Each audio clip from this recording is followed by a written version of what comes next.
Ese Jita kwenye mabondo muri inshuti kandi akaba afite channel kuki utagiye gukora ibiganiro ngo umusapotinge? Buri uriya muhungu ikintu akora ni ikintu kimwe cyonyine, aba ashaka kugira ngo abakomediye aduhembe ibiryo bro.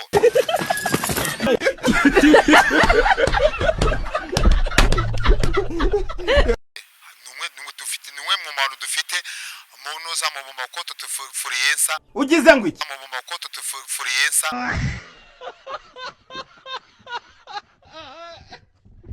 babinda yawe aranabyemera ari na proud y'uburayi.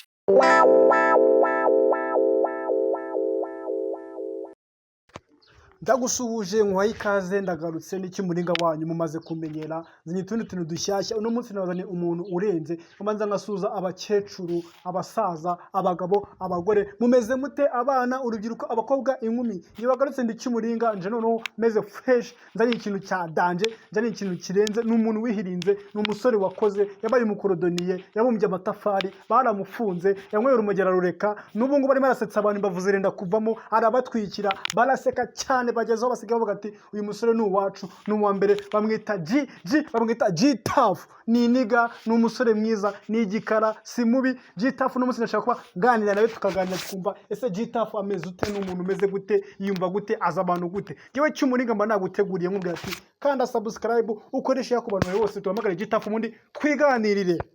Bamwita G-Tough. G-Tough.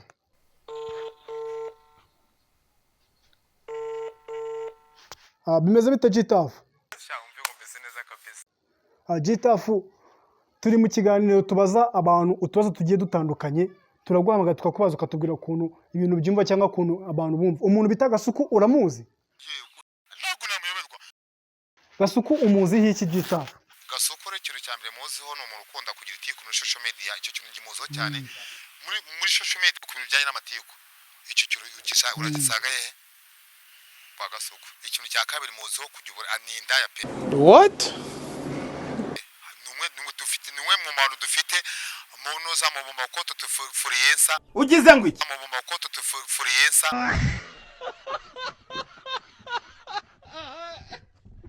babinda yawe aranabyemera ari na proud y'uburayi. atasa Ese G-Tough buriya Mutwara Sibo ni umuntu ki? Mutwara Sibo ni ukuvuga ngo tuvugano niwe muyobozi dusa nka tuba dufite mukuru cyane, kuko Mutwara Sibo aba afite ingwa 10 ayobora. Nice. None se nyine isibo ni iki? Isibo ni abaturage 10. Ese G-Tough ko twize kumva ngufana rero buriya urayikunda bya nyabyara?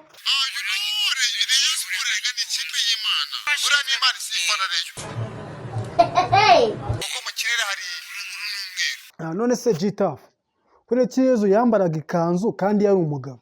Yesu impamvu yambaraga ikanzu umwambaro wita ikanzu bayita sharia. Sharia ni umwambaro ugukwiriye ahantu hose kuva hasi kugera ku birenge.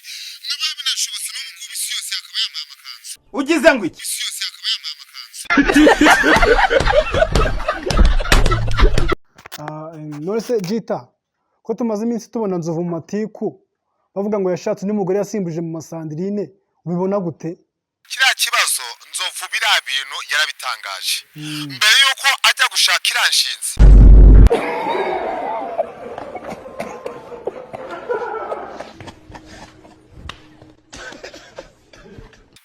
Nzovu bamuteretse kuri Exrage baramubaza ngo icyo gihe habayeho akantu k'akabetingi ko kumvirwa ko nuzura wa mugabo bita Nyamabondo na Noheli bariye n'abo bantu bari muri radiru, ni ukuvuga ngo urawe ndaje ngo amakuru yose ngiye kumena umuceri mumene.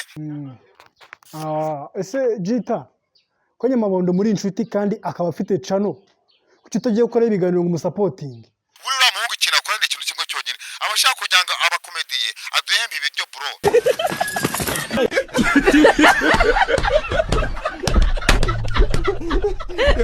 Ugenda agutekera icyo imvange icyo cy'ibirayi narangiza gutereka kuri channel yiwe, ejo n'ejo bundi Imana nimukore bitangaza avenga Imana indire byaje guhinduka. Murumva ko tumaze kuganira n'umuntu bita G-Tough wanyu cy'umuringa.